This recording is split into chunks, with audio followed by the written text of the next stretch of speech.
Hola, Dubi.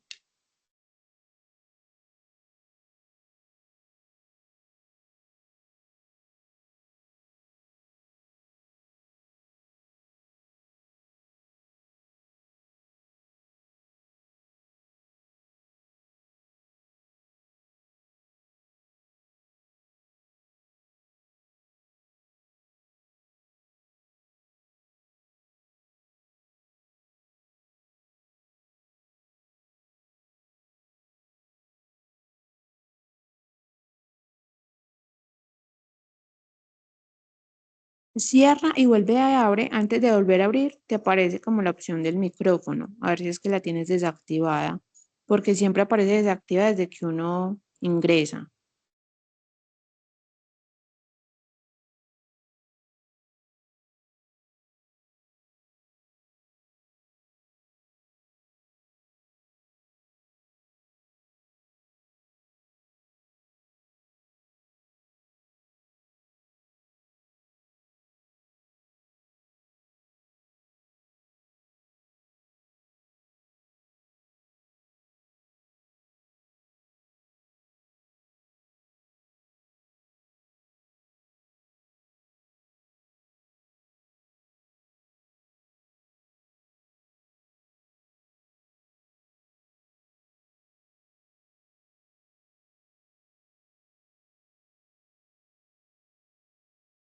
No te escucho.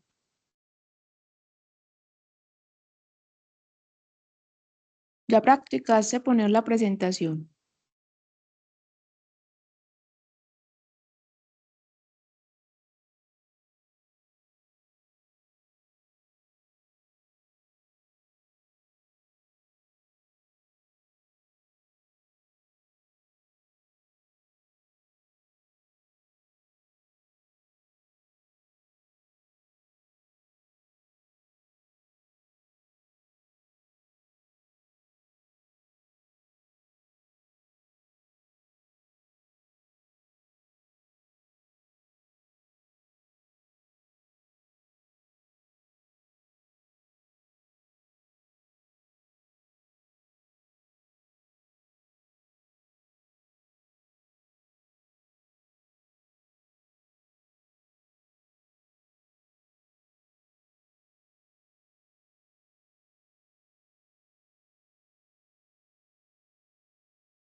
Hola, hola,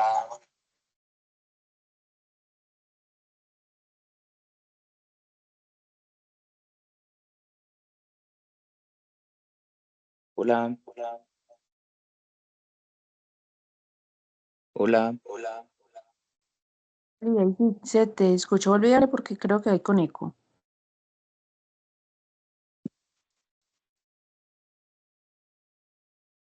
Dubi, hable. Ya me escucha. Parte, pero con un eco horrible.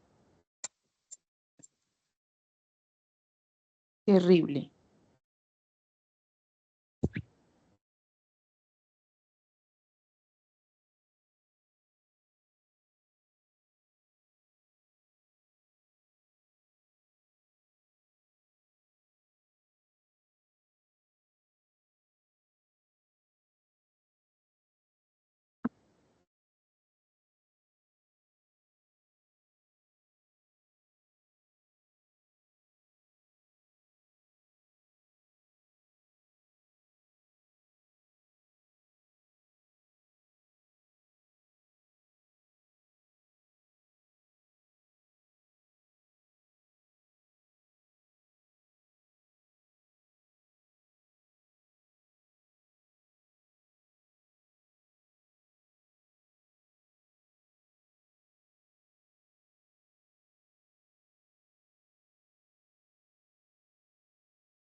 Baby, intenté a ver nuevamente a ver si le funciona. Y si no, con el celular y el computador si le toca, si le toca ponerlo todo en silencio, para que no haga eco, yo creo.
Hola,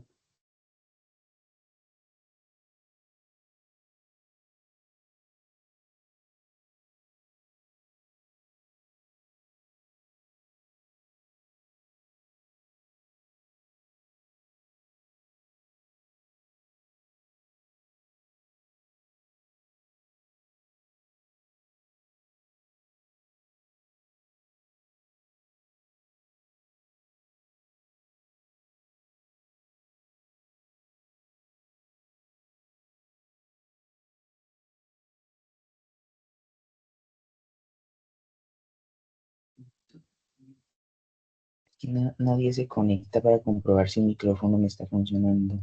Y si soy el Parece acá. que sí. Y acá no se te escucha, Espere, sí. Ah, pero es que acá tengo el... Hola, Glory. Ahora sí se escucha Yuri. Ah, ¿Puedo bueno, hablar? listo, listo. Sí, sí, sí. Y que Listo, ya, hágale pues. Y muestre la presentación. ya voy.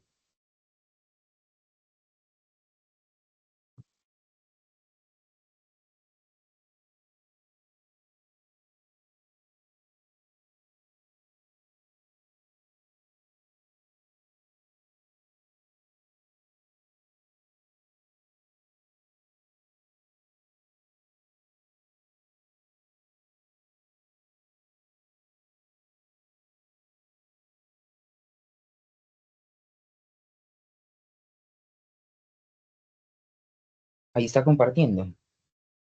Perfecto. Y Y ahí pase. que es... A ver qué le pasa. ¿Qué? A ver si pase la diapositiva, a ver si le pasa las diapositivas. Ah, sí, A mí súper. se ve normal. Ajá, Normi.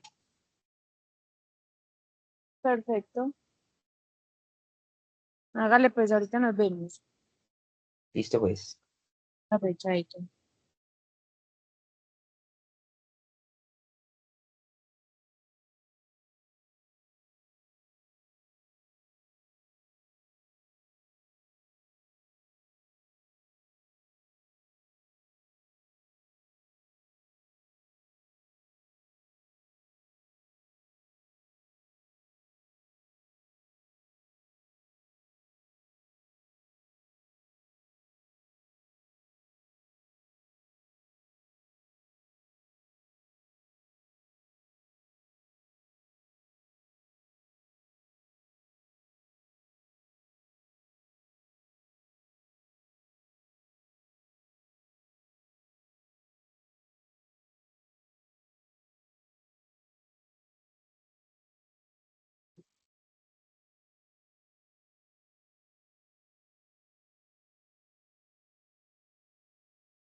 Hola, ¿cómo estás?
Ya probaron el audio, buenos días. Hola, profe, buenos días. Sí, señor.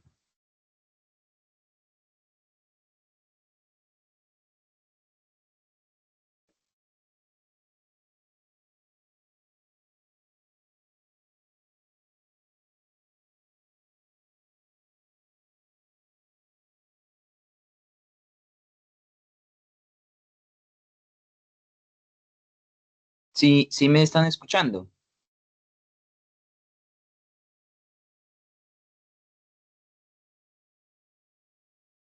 Sí, Duan, se escucha bien. Sí, Muchas gracias.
Muy buenos días.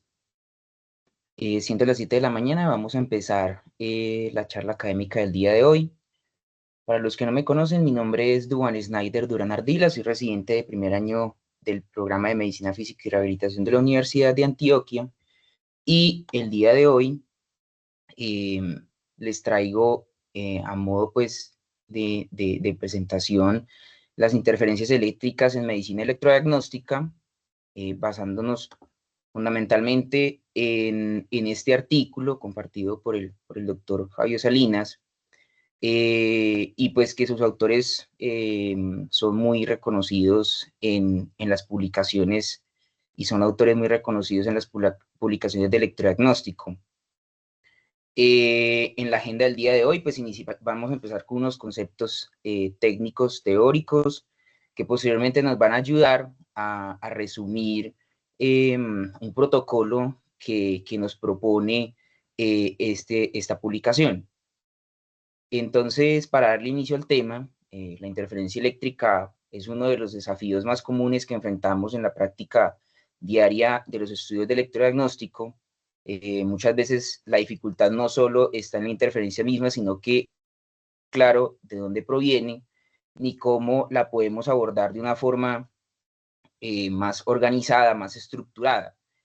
Aunque la causa más frecuente es la corriente de línea de 60 Hz, también existen otras fuentes, empezando como desde los electrodos estén mal puestos, hasta problemas con la tierra o que el equipo esté defectuoso.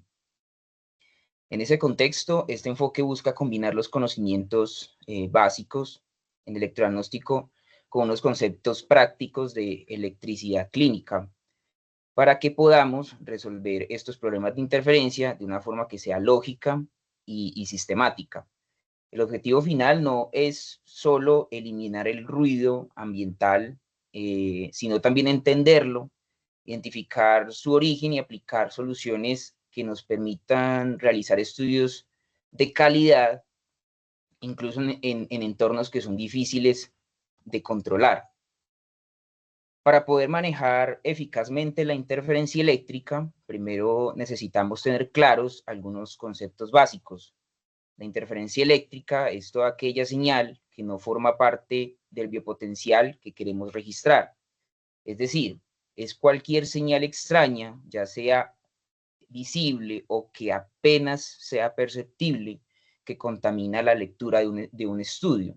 Esta interferencia puede venir de la red eléctrica, puede venir de equipos o de dispositivos electrónicos que estén cercanos, o incluso del propio sistema, como los cables defectuosos o que, digamos, los electrodos estén flojos o hayan conexiones flojas. Además, los amplificadores que usamos tienen un pequeño nivel de ruido interno, esto es normal y es esperable, y aunque en general es muy bajo, no representa un problema clínico.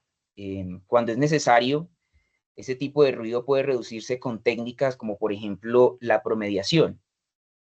En las imágenes que vemos en la gráfica, en la parte de arriba, en el trazo superior, se muestra una interferencia eléctrica significativa que se atenúa cuando un dispositivo externo, que en este caso era un ventilador, se apaga y se desenchufa. Lo que podemos ver en el trazado de abajo, se observa una interferencia eléctrica a consecuencia de que al lado de la sala donde se estaba realizando este estudio, se había puesto una sala de comunicaciones que contaba con equipos que no podían como tal desconectarse. Entonces, una de las formas que se pudo corregir esta interferencia fue trenzando los cables de E1, E2 y E0.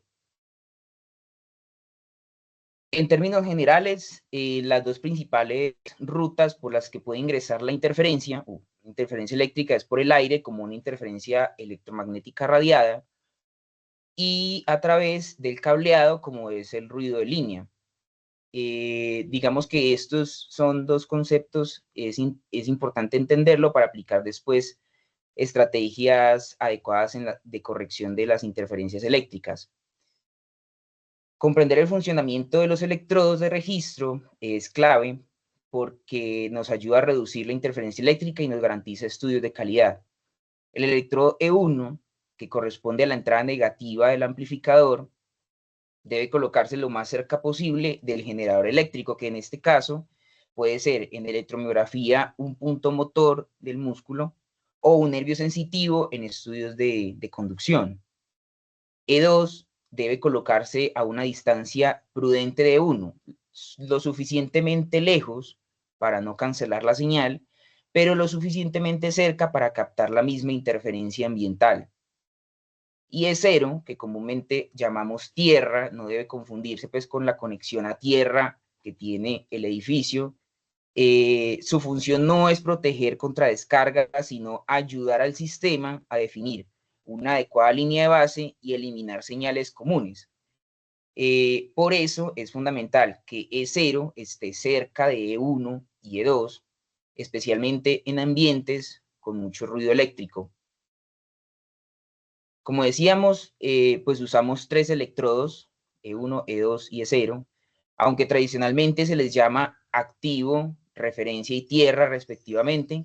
Todos los electrodos son realmente activos y están registrando señales simultáneamente, tanto la señal biológica que nos interesa medir como las interferencias ambientales. Un detalle muy importante y es que E1 y E2 deben ser del mismo material. ¿Por qué? Esto nos asegura una impedancia similar, lo que mejora el rechazo de la interferencia por parte del sistema. Y ya resumiendo esta parte, podemos concluir que una correcta elección y colocación de los electrodos nos mejora notablemente la calidad de los estudios y nos evita errores diagnósticos causados por los artefactos. Y esto es lo que podemos ver en esta imagen. En el panel A vemos el montaje utilizado para un estudio de electromiografía con aguja monopolar en el músculo tibial anterior. El electrodo E1 es la aguja que se inserta en el músculo. E2 es un electrodo de referencia que puede ser una aguja o un electrodo de superficie. En este caso, la imagen nos muestra un electrodo de superficie. Y E0, pues, es el electrodo de tierra. En este ejemplo, los 3 están colocados cercanos entre sí. Esta cercanía, pues, es fundamental y es clave para que los 3 capten la interferencia ambiental, lo cual permite que el amplificador la elimine eficazmente mediante la amplificación diferencial, que ya vamos a hablar un poquito de esa parte.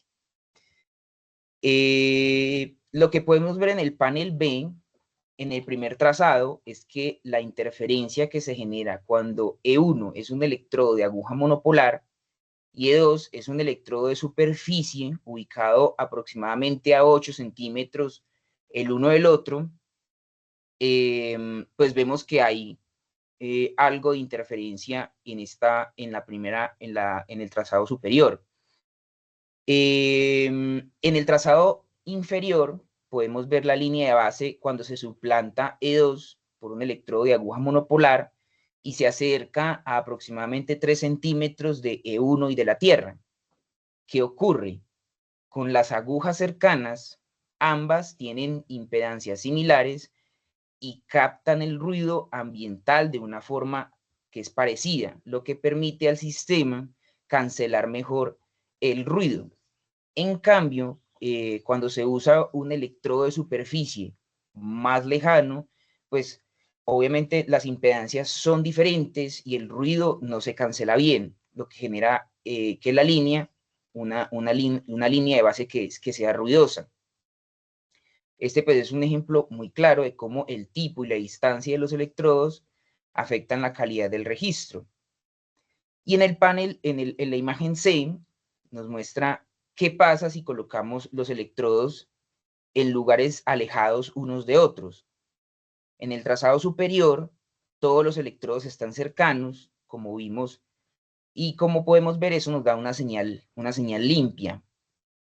En el trazado, en el segundo trazado, se colocó E2 en la pierna contralateral, lo que nos muestra que esto genera mucha interferencia porque cada electrodo capta un ruido ambiental diferente y el sistema ya no puede cancelarlo pues, de una manera eficaz.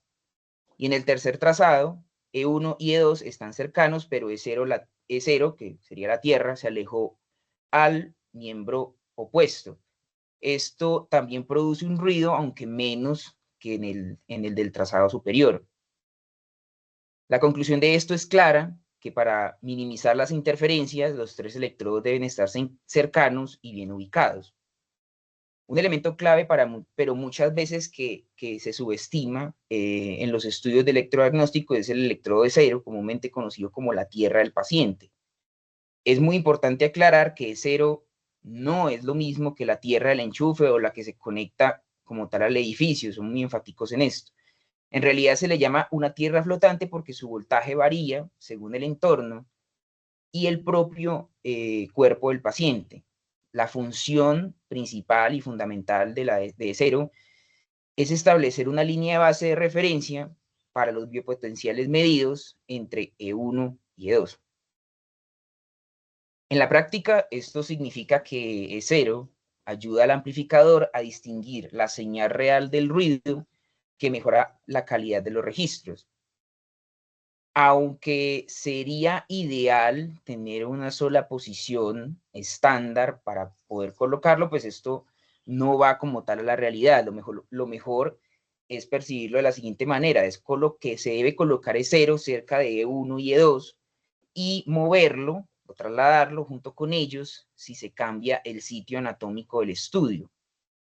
Diversos autores y estudios han podido demostrar que ubicar E0 entre el punto de estimulación y los electrodos de registro puede reducir los diferentes artefactos.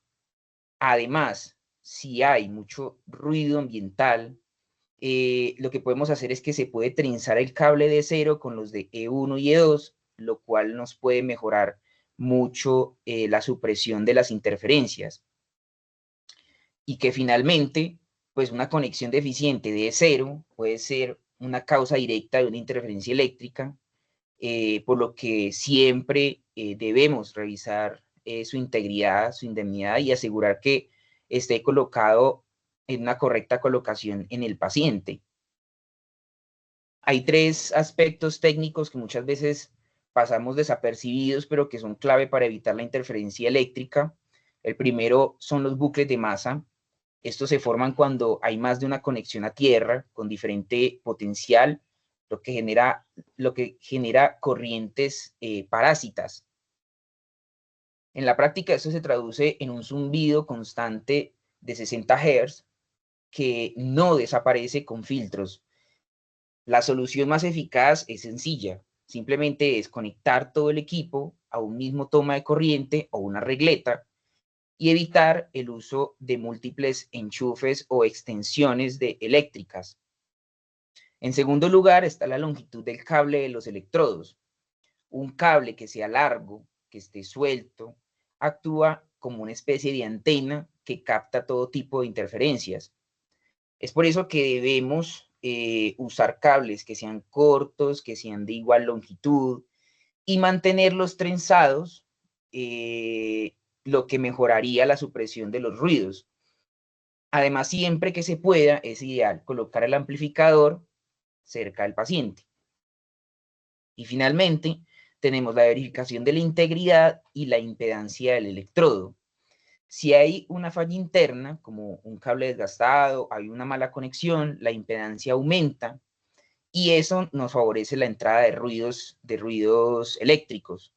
Siempre debemos verificar los cables y hacer pruebas de impedancia, moviendo ligeramente el cable para detectar fallas. Si hay alguna duda, lo mejor es cambiar el electrodo, por eso es prudente tener siempre un par de electrodos a la mano cuando estamos realizando estudios. Y para resumir esta parte, pues hay que prestar atención a estos tres elementos básicos que pueden marcar pues una gran diferencia en el registro de los estudios.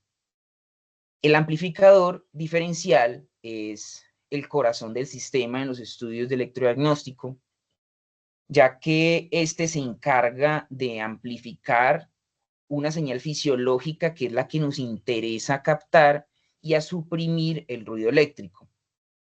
Esta amplificación diferencial usa 3 entradas, que es E1, que es la que recoge la señal biológica y el ruido, E2, que capta sobre todo el mismo ruido que capta E1, y E0, que actúa como una referencia para filtrar las señales comunes. En una primera etapa, lo que hace el sistema es restar E0 a ambas entradas, a E1 y a E2. Y luego realiza una segunda operación que consiste en invertir E1 y lo resta de E2, de modo que la señal común se anula y lo que queda es lo que se pretende obtener, que es la señal diferencial, es decir, la señal del músculo o del nervio que estamos estudiando.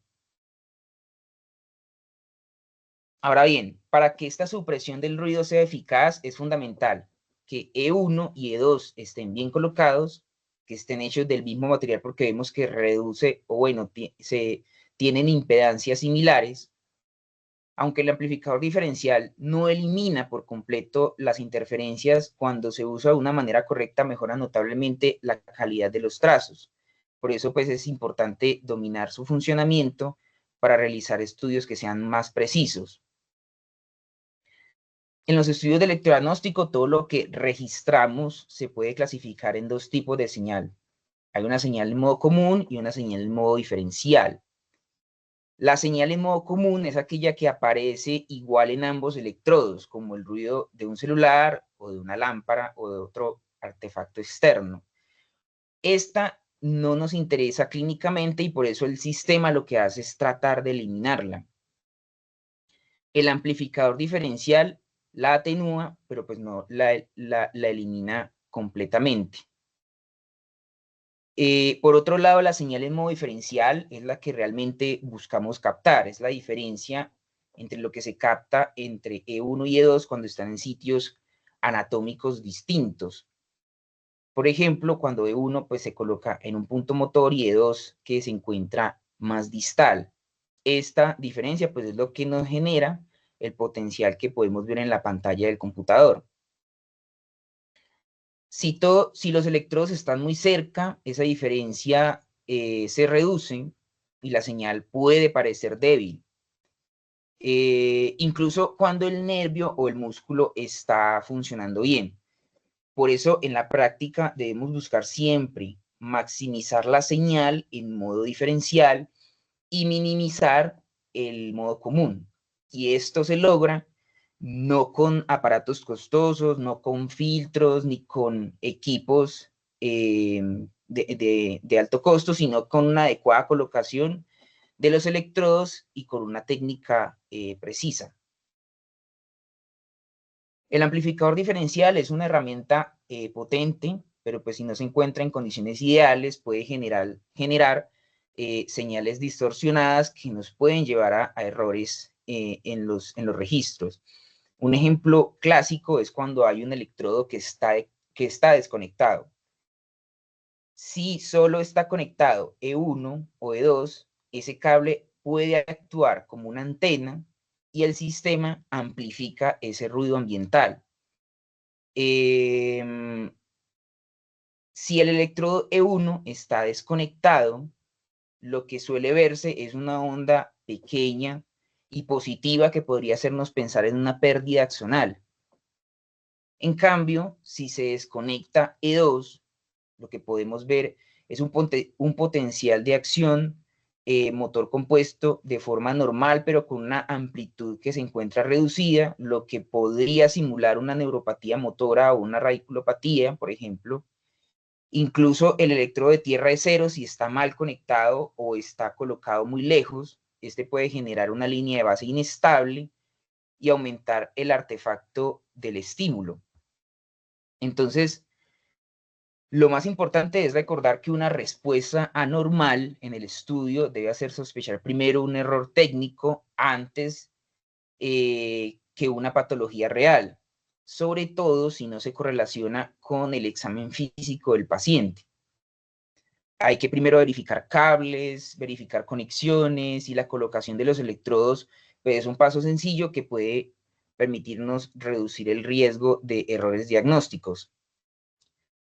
Un concepto fundamental que tenemos que tener en cuenta es el del ancho de banda del instrumento, que se refiere al rango de frecuencias que el sistema puede registrar. Este se controla mediante dos tipos de filtros. Está el filtro pasa alto, que elimina las frecuencias bajas como las causadas por el movimiento del paciente o corrientes continuas, y el filtro pasa bajo, que elimina frecuencias que son altas, como las generadas por radiofrecuencia o de dispositivos electrónicos. El objetivo de esto es permitir el paso de las señales biológicas reales, o sea, la que nos interesa captar, bloqueando el ruido ambiental. Sin embargo, hay una dificultad importante, la interferencia eléctrica de 60 Hz, que es la más frecuente en la clínica, la cual se encuentra dentro del rango útil de frecuencias, por lo que no se elimina automáticamente con los filtros de estándar. Para manejar este tipo específico de interferencias existe el filtro Notch, diseñado para atenuar de forma selectiva la frecuencia de 60 Hz. ¿Qué es lo que pasa con este filtro? Que este filtro tiene una limitación importante, es que puede distorsionar la señal y a veces incluso introduce nuevos artefactos. Por eso se considera que no debe ser la primera estrategia para controlar las interferencias. Se recomienda usarlo solo si ya se revisaron los electrodos, los cables, la toma de la corriente y aún así persiste la interferencia. También puede ser útil si solo queremos confirmar que una respuesta está presente, aunque no vayamos a analizar su forma en detalle. Lo que vemos en la imagen de arriba es un agudo positivo registrado con el notch activado, lo que resultó en una como leve alteración significativa en la forma de la onda. La base de la señal aparece un poco distorsionada. En la imagen de abajo se observan unos registros de ondas F en un estudio de conducción motora, comparando el mismo estímulo con el filtro de notch apagado y encendido. Lo que vemos en el trazo superior con el filtro desactivado, la onda F se visualiza con una muy buena definición. En el trazo inferior, con el notch activado, la señal aparece más limpia, pero también algo atenuada o con pequeños cambios en su morfología. Esto nos destaca o nos subraya que aunque el filtro de notch puede mejorar la línea de base eliminando interferencias, también altera algunas características fisiológicas de las respuestas, lo cual es importante, por ejemplo, en los diferentes estudios que realizamos de neuronas motoras o de radiculopatías. Y para finalizar esta parte, pues el filtro de notch, la recomendación que nos dan es que el filtro de notch no debe ser la primera solución ante las interferencias eléctricas y debe saberse usar solo si otras maniobras que son más seguras, como incluso revisar los factores técnicos, cómo están puestos los electrodos, si estas maniobras han fallado. Cuando enfrentamos una interferencia de 60 Hz que es persistente y no queremos usar el filtro de notch por su riesgo de distorsionar señales, una estrategia alternativa es modificar el ancho de banda del sistema, especialmente ajustando el filtro de baja frecuencia. Esto significa elevar el filtro pasa alto, por ejemplo, de 20 Hz a 500 Hz. Al hacer esto, no solo eliminamos la interferencia de 60 Hz, sino también sus armónicos, como son las interferencias de 120 o 180 Hz. Esta técnica o esta estrategia es muy útil en ambientes que tienen mucho ruido eléctrico, como lo son las unidades de cuidados intensivos o, por ejemplo, los quirófanos, donde los artefactos son muy comunes y son difíciles de controlar por el ambiente. Sin embargo, tiene una limitación muy importante. Al reducir el paso de frecuencias bajas, la señal fisiológica también se ve modificada. Los potenciales se vuelven más cortos, agudos, de menor amplitud, lo que puede simularnos una miopatía si no tenemos cuidado con esto. Por eso, si usamos esta estrategia, es fundamental devolver los filtros a sus valores normales antes de interpretar los hallazgos. Esto ¿qué nos concluye? Que restringir el ancho de banda puede ser muy útil como medida temporal en entornos difíciles, pero debe saberse aplicar con un adecuado criterio clínico. El uso del promedio pues, es una estrategia muy efectiva para mejorar la señal. Este método se basa en repetir un estímulo varias veces y promediar esas respuestas. La ventaja es que la señal de interés ocurre siempre en el mismo punto temporal, mientras que el ruido ambiental es aleatorio. Por tanto, la señal se refuerza y el ruido se puede ver atenuado. Es especialmente útil cuando trabajamos con respuestas de baja amplitud. Sin embargo, no siempre es efectivo si la interferencia está sincronizada con el estímulo, como puede ocurrir con la interferencia de 60 Hz. El promedio no la suprime. En esos casos, una alternativa eficaz es ajustar ligeramente la frecuencia del estímulo, por ejemplo, de 3 Hz a 3.1 Hz, de forma que no coincida con los armónicos de la red eléctrica. En cuanto al uso de extensiones eléctricas y regletas, es importante diferenciarlas ya que pueden influir en los estudios. Las alargaderas son cables diseñados para uso temporal con una capacidad de corriente que es limitada. Si se utilizan por largos periodos o para alimentar de energía eléctrica varios dispositivos, pueden sobrecalentarse o incluso derretirse, lo que representa pues un riesgo eléctrico. Además, su longitud es excesiva y su disposición en espiral cerca del sistema puede actuar como una antena que capta pues interferencias eléctricas. Por otro lado, las regletas están diseñadas para soportar cargas mayores de manera más segura y son más apropiadas para conectar múltiples dispositivos del sistema del equipo, siempre y cuando tengan una toma corriente y siempre tengan toma a tierra, perdón, y se usen exclusivamente para conectar el sistema. La recomendación práctica pues, es evitar las alargaderas siempre que sea posible. Y si se usa una regleta, pues tiene que ser una regleta de buena calidad, con conexión a tierra, y que no esté sobrecargada con equipos que no sean ajenos al equipo de estudio. Bueno, el protocolo SOP es el protocolo que nos recomiendan o el protocolo que proponen en el artículo.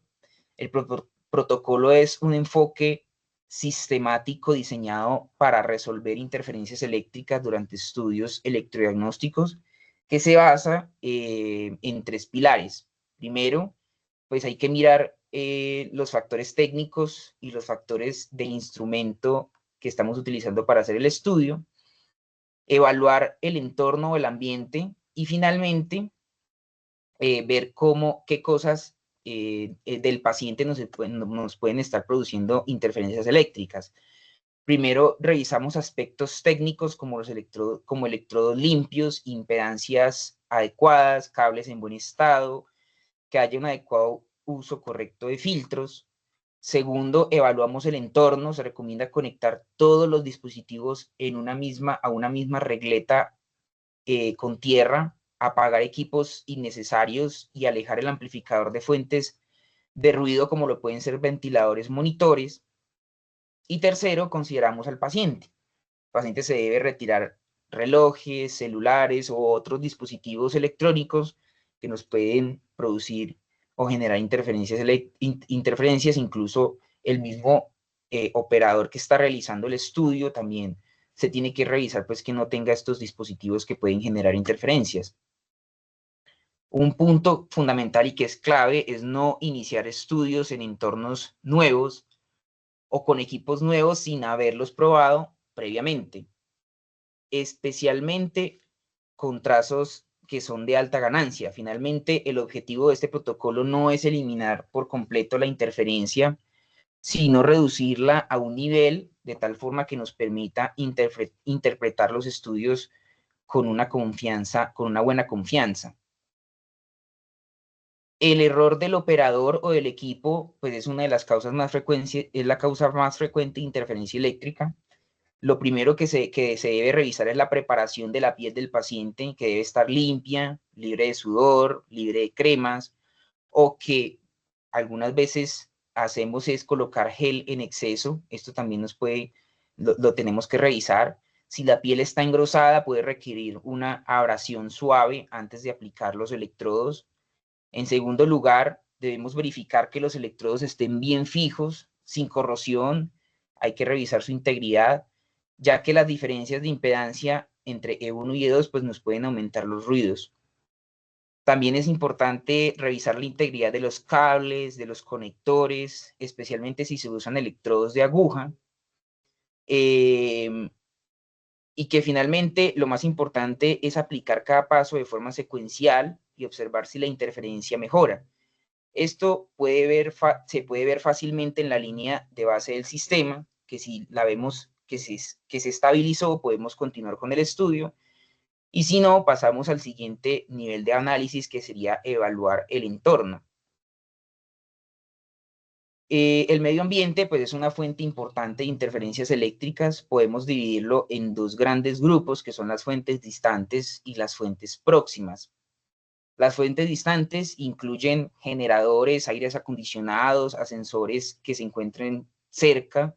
Aunque están fuera de nuestro control directo, el sistema puede filtrar parte de su interferencia.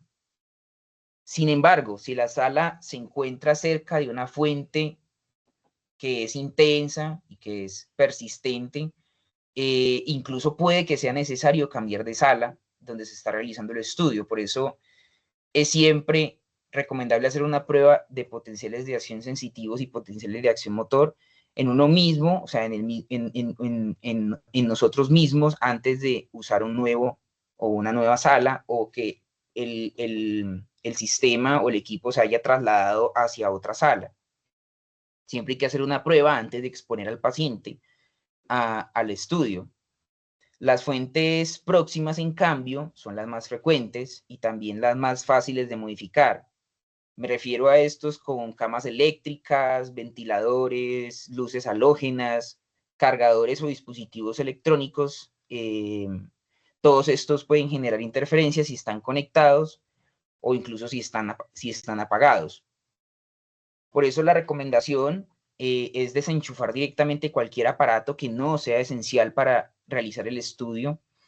Y también hay que cuidar los detalles, evitar cables enrollados sobre el equipo, mantener lejos los celulares, los relojes electrónicos, los relojes, pues las pulseras electrónicas. Y si se usa una regleta, que sea de una buena calidad y que esté en el suelo y no sobre el carro del equipo. Por último, en un caso especial es el de la llamada dirty power, que es una energía eléctrica contaminada por picos o distorsiones. Suele producirse por luminarias defectuosas, equipos médicos viejos o conexiones inestables. Cuando se sospecha, lo que podemos hacer es usar un filtro o un OPS de doble conversión, pero siempre con la asesoría del equipo de ingeniería biomédica. En esta parte sí, ellos son los que se encargan de podernos ayudar o de darle solución a este problema.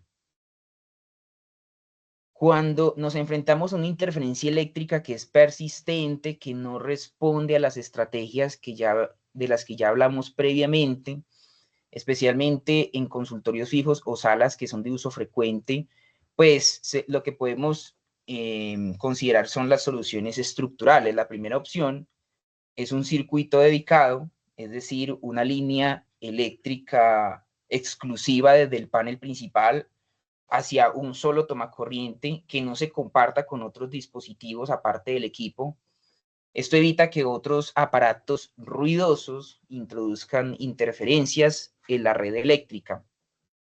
¿Cuál es el problema de esta solución? Que puede mejorar significativamente la calidad del estudio, pero tiene unas limitaciones, que es costosa, no elimina la interferencia radiada por el aire, como la interferencia que se genera por ventiladores, aires acondicionados o otros equipos médicos grandes que se encuentren en el ambiente. Funciona mejor si se planifica desde la etapa de construcción del edificio, donde ya se tenía como destinado a realizar los estudios de electrodiagnóstico.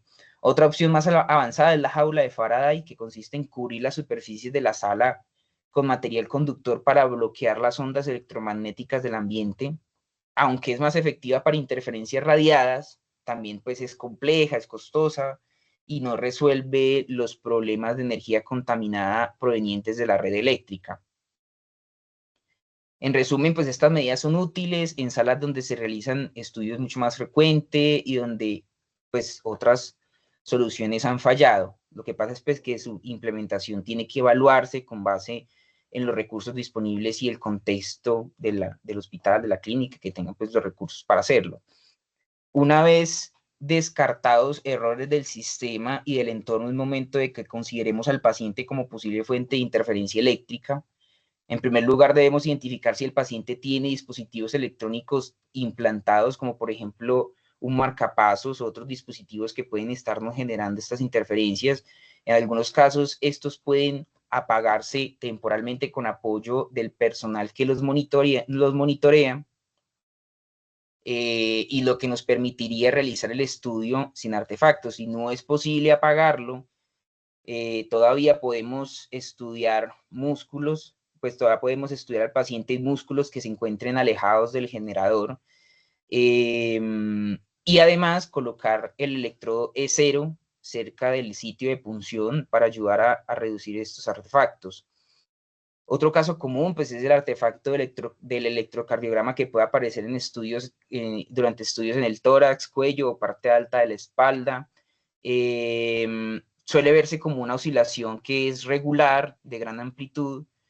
Si es necesario distinguirlo, basta con disminuir la velocidad del barrido para confirmar de que se trata propiamente del electrocardiograma. Y para suprimirlo, lo que ellos aconsejan y aconsejan hacer, pues es cambiarse a una aguja concéntrica o usar dos agujas monopolares y colocar pues el E0 cerca. Finalmente, todo dispositivo externo, como son los relojes inteligentes, teléfonos, pulseras electrónicas, se deben retirar antes del estudio, ya que pueden ser una fuente importante de interferencias. Y que en conclusión, aunque el paciente no suele ser la primera causa de interferencia, sí debemos considerarlo cuando todo lo demás o las otras estrategias anteriores descritas ya han fallado. En algunas ocasiones nos encontramos con una interferencia de 60 Hz que aparece de forma sorpresiva, de una forma inesperada, incluso en salas donde antes el sistema funcionaba pues, de una manera perfecta. Esto puede verse a una serie de cambios sutiles, pero que son significativos a tener en cuenta. Por ejemplo, puede que el personal de limpieza haya cambiado el sistema del enchufe y no nos avisen, o que una fuente de interferencia haya sido instalada en las salas contiguas, como por ejemplo el módem de un Wi-Fi o un sistema de aire que empezó a usarse, o un sistema de aire acondicionado. También es importante revisar las regletas que han sido colocadas sobre el carro del equipo, pues que la solución aquí sería muy simple, que estas regletas deben estar colocadas en el suelo. Otro error común es tener los cables enrollados o en contacto con estructuras metálicas. Esto puede comportarse pues, como unas antenas que captan interferencias. Por eso se recomienda siempre mantener los cables trenzados, usar cables cortos y alejados de estructuras metálicas. Y en situaciones de interferencia intermitente también debemos sospechar de un deterioro progresivo del toma eléctrico. Aunque el enchufe funcione algunos días, pequeñas fallas en la conexión a tierra puede generar una interferencia eléctrica. Y en conclusión, ante nuevas interferencias persistentes o que sean intermitentes, debemos hacer una inspección visual del sistema eléctrico, revisarlo detalladamente, revisar la integridad de las conexiones y pues ya en últimas y viendo la necesidad, consultar al equipo de ingeniería biomédica que nos puede ayudar con estos problemas. En la práctica diaria, pues existen casos especiales donde la interferencia persiste incluso tras aplicar el protocolo ya descrito pues completo. Por ejemplo, durante estudios de electromiografía con aguja en pacientes hospitalizados como en UCI, puede haber tanto ruido eléctrico que nos imposibilita un registro claro Una estrategia útil es cambiar el tipo de electrodo, pasar de una aguja monopolar a una aguja concéntrica o incluso usar dos agujas monopolares. También se puede añadir una tercera aguja como un electrodo de tierra. Otra maniobra que ellos recomiendan y que la consideran que es algo pues como muy empírico de electromiografistas es cambiar el cable de la aguja primero, dejando la aguja en su sitio, y si no se resuelve el problema, entonces cambiar la aguja completa. Además, siempre que se utilizan agujas del mismo material, se mejora pues la cancelación del ruido. Y si todo falla, se puede recurrir, y si todo esto anteriormente falla, pues podemos recurrir a modificar los filtros, elevando el filtro de baja frecuencia y activando el filtro de notch, aunque esto nos puede distorsionar la morfología de las señales. Por otro lado, en estudios con interferencias persistentes, hay una observación clínica que es muy interesante, y ellos la describen que tocar el paciente con el dedo sin guante y con un poco de gel conductor a veces reduce la interferencia, aunque no describen o no se comprende muy bien cuál es el mecanismo de esto. Puede actuar como una forma de disipación o de redirección del campo eléctrico. Estos detalles, aunque anecdóticos, aunque empíricos, pueden marcar mucho la diferencia en estudios que sean muy complejos. Y acá, ya para resumir todo lo que les he venido diciendo, este esquema nos presenta un algoritmo que es muy útil para resolver las interferencias eléctricas inesperadas.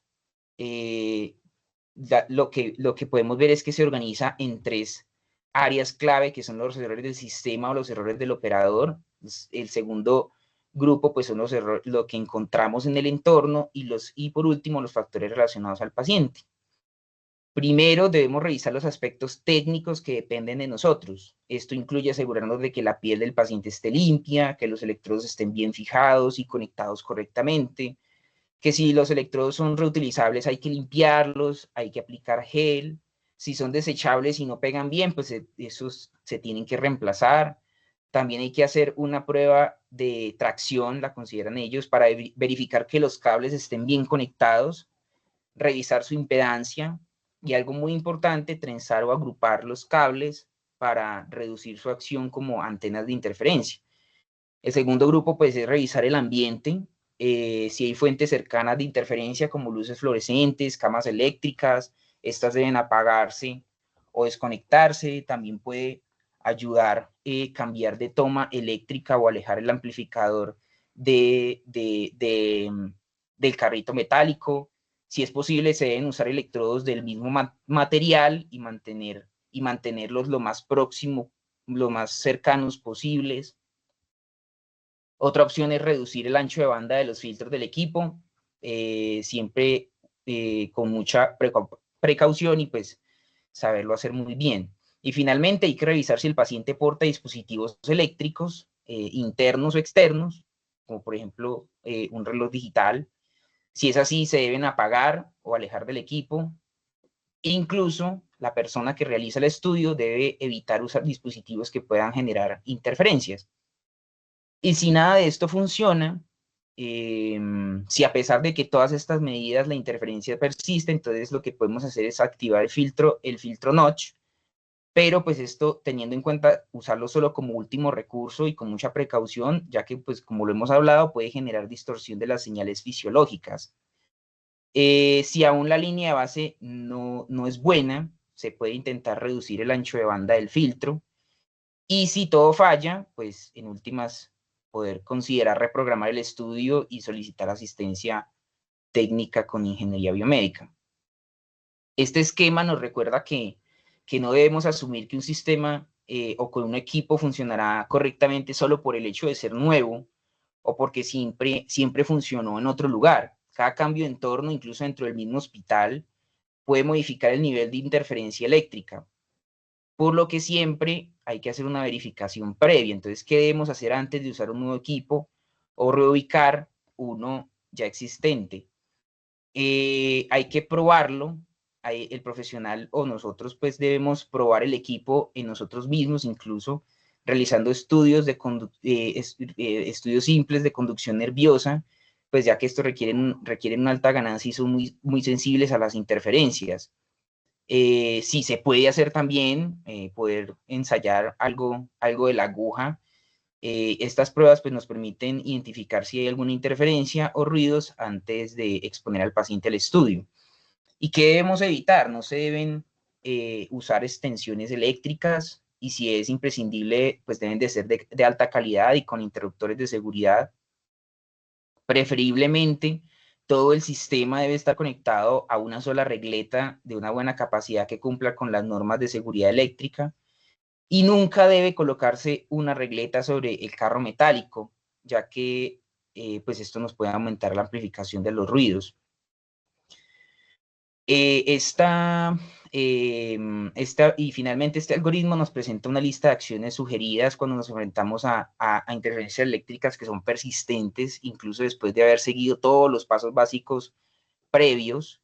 En estos casos es importante pensar más allá del operador o del ambiente o del entorno y considerar otras fuentes menos evidentes, como son la calidad eléctrica o la calidad de la electricidad que nos está llegando al sistema. Primero, sospechar del dirty power o del ruido sucio, que es una causa pues frecuente de interferencias, que es la que se refiere a alteraciones en la corriente eléctrica, como picos de voltaje o variaciones irregulares que pueden provenir de equipos que están defectuosos, que provienen de luces parpadeantes. Estas alteraciones nos pueden contaminar las señales. ¿Y qué hacer si se sospecha el dirty power? Hay que contactar al departamento de ingeniería biomédica. Ellos son los únicos que nos pueden o tienen pues el conocimiento adecuado para poder ayudarnos. Aunque hay unas opciones complementarias, es que en el mercado existen unos filtros especiales diseñados para el dirty power, que pueden ser pues una solución práctica, pero pues esto es complicado y es difícil de conseguir y puede ser costoso. Estos vienen de versiones de consumo, vienen de versiones profesionales, y pues la función que hacen es estabilizar la corriente que llega al sistema. Y para finalizar, pues vimos claramente cómo algunos conceptos básicos de interferencias eléctricas y de lo que tenemos a la mano para poder corregir estas interferencias eléctricas. El artículo nos propone un abordaje sistemático, un abordaje desde lo básico hasta lo más amplio para poder solucionar para poderlas solucionar y para poderlas prevenir. Y que pues hay que tener un conocimiento básico teórico de estas interferencias para poder solucionarlas. Y eso era lo que les tenía preparado para el día de hoy. No sé si alguien quiere hacer algún comentario, hablar desde la experiencia, qué opinan del protocolo que nos proponen.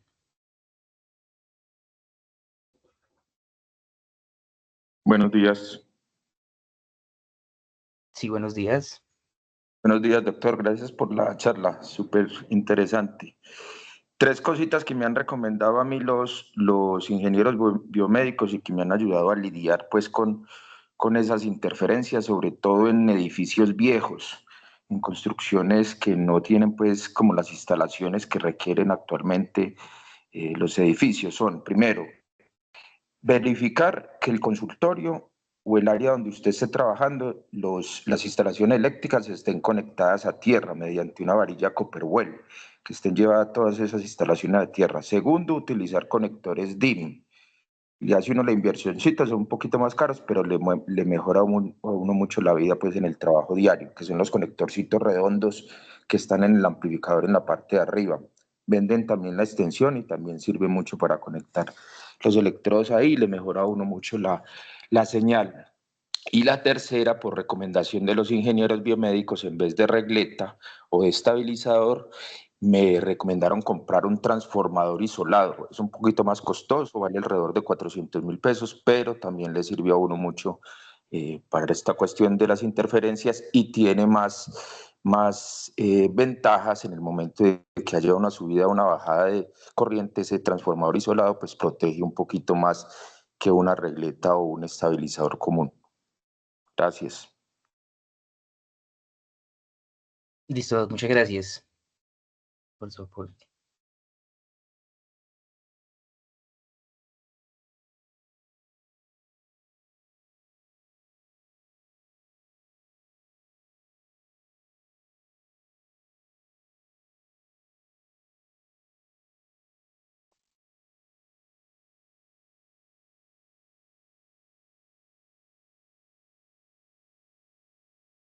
Muchas gracias, Duván.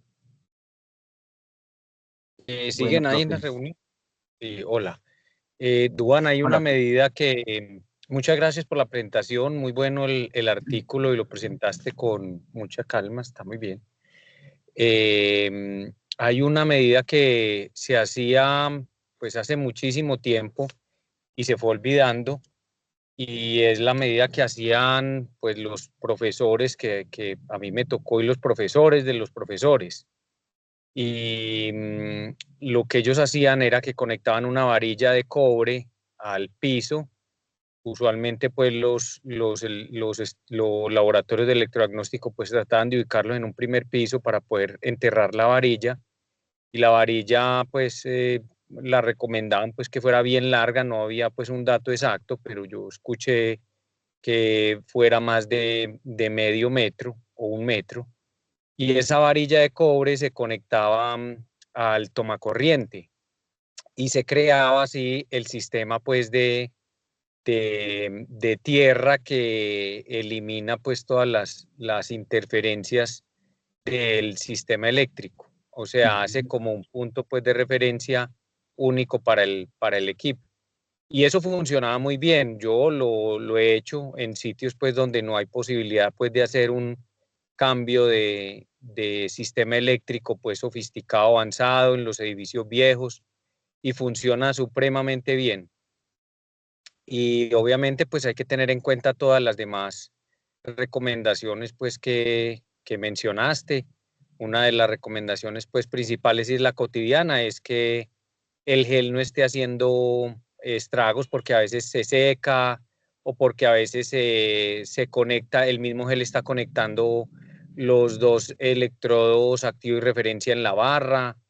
En fin, hay muchas como situaciones pues que son cotidianas y que corresponden a lo que presentaste el día de hoy. Muchas gracias, Duan. Profe, Muchas gracias, Mar, profe. esa es la varilla Copperwell. Esa es la que utiliza normalmente para los polos a tierra. Eso viene ya incluso de un grosor y una cobertura de cobre de un grosor específico, y la tienen pues estudiada ya para llevar todas las señales de las instalaciones eléctricas de algún sitio a tierra. Y lo que dice él es cierto, eso funciona supremamente bien.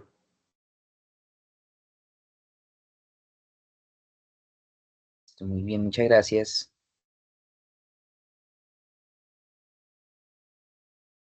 Gracias, feliz día.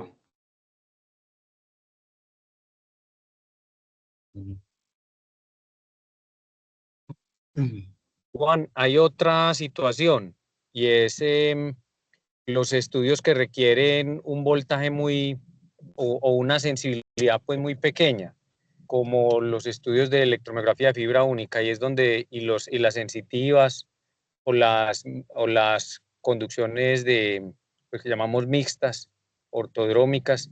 Esas requieren un cuidado pues muy especial en el manejo de la interferencia, y son las que más le muestran a uno el problema que pueda existir en la red.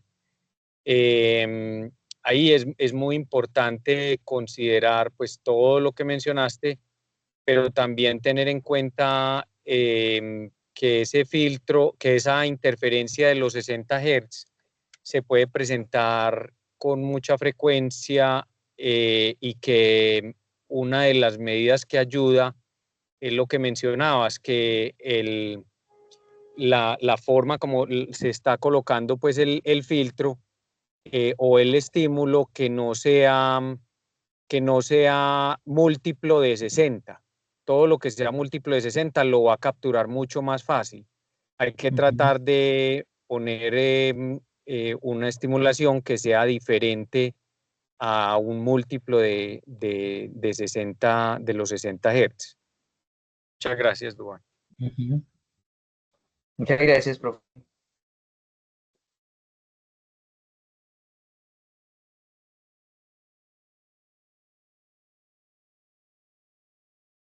Bueno, no habiendo más comentarios, muchas gracias por la atención.